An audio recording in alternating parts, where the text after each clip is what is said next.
Welcome to Cardanit Tutorials.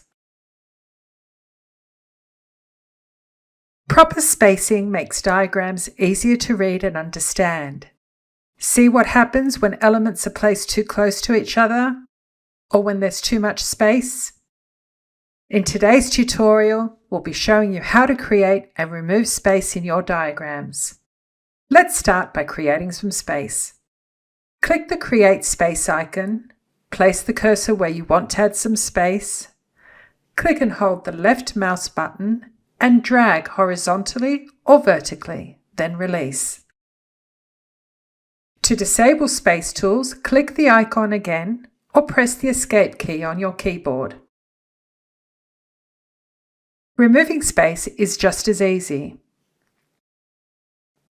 Space tools are aware of the context they're in, so if you're inside a pool, you create space inside the pool.